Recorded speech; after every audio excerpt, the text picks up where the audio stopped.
Welcome back to Deep Lynx, folks. Buckle up, grab yourself a cold one, and let's dive into the shitstorm that is the aftermath of the 2024 election. This ain't your regular fluffy political talk.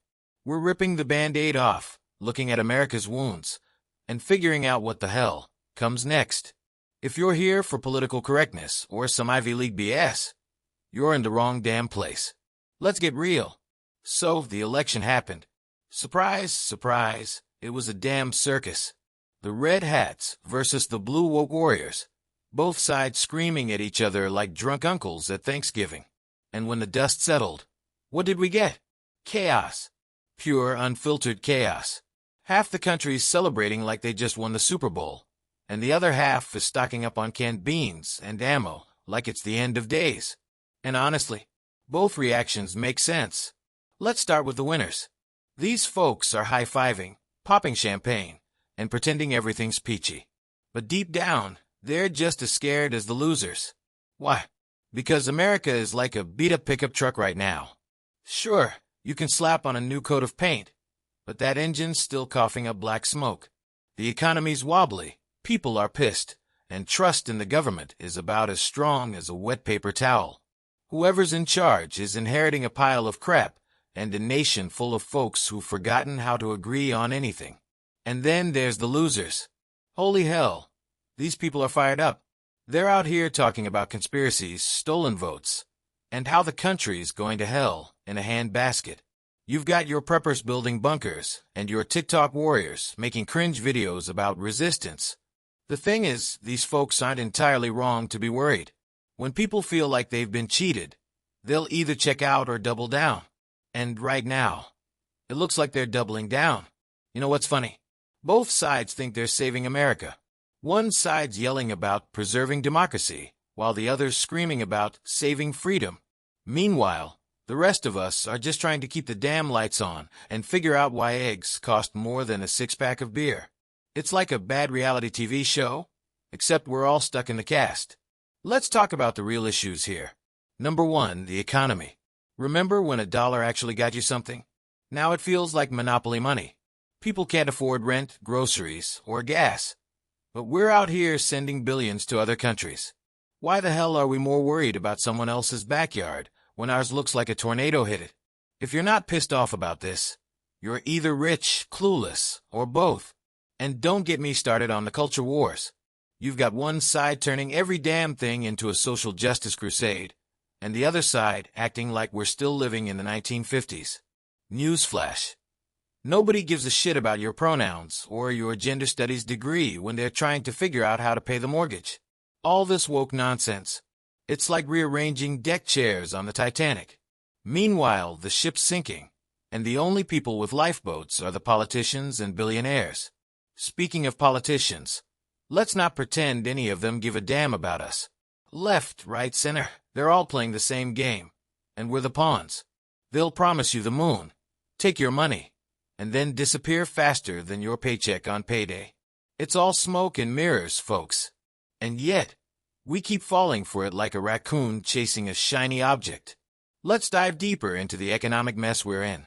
Inflation's not just some fancy term you hear on the news. It's a punch to the gut every time you go grocery shopping or pay your bills. Look around you. People are working 2, sometimes 3 jobs, just to scrape by. And what's the government doing? Throwing pennies at us while handing out fat checks to corporations. Ever heard of corporate welfare? It's like a reverse Robin Hood, robbing the poor to give to the rich. Meanwhile, the middle class is disappearing faster than a pizza at a Super Bowl party. And what about healthcare? Don't even get me started on that mess. We've got the most expensive system in the world, but God forbid you actually get sick. One trip to the ER, and you're drowning in debt for years. The system's rigged, folks. They'll charge you $100 for a Band-Aid, and then tell you to thank them for their service. It's a scam, plain and simple. Now let's move on to education. Remember when schools were about teaching kids math, science, and history? Now it's all about political agendas and pushing narratives. Kids can barely read or do basic math, but they're getting lectures on 57 different genders. Priorities, right? Meanwhile, student debt is crushing an entire generation. You've got people in their 30s and 40s still paying off loans for degrees that don't even get them a decent job. The whole thing's a racket. Then there's crime. Holy shit! It's like the Wild West out there. Cities are turning into lawless hellholes, and the people in charge are too busy virtue signaling to do anything about it. Defund the police. Great idea if you want criminals running the show. Meanwhile, regular folks are left to fend for themselves. And don't even think about defending your property, or you'll end up in more trouble than the guy breaking into your house. What about our borders? They're about as secure as a screen door on a submarine. We've got people pouring in, and the system's so overwhelmed it can't keep up. Look, I'm all for legal immigration, but what's happening now? It's not sustainable. And the ones paying the price are the working class folks who see their jobs disappear and their communities stretched to the breaking point. Meanwhile, the elites sit in their gated mansions, pretending everything's fine. And let's not forget about technology. Big tech is running the world, folks. They've got more power than most governments, and they're not afraid to use it. They'll ban you, censor you, and control what you see and hear. It's 1984 on steroids. And we just let it happen because, hey, we like our cat videos and 2-day shipping. Now, let's talk about what's next for America. Honestly, it's a toss-up. We could turn this ship around, but it's going to take some serious work. First off, we need to stop letting the media and politicians divide us. They're like those kids in school who'd start fights and then sit back and watch the chaos.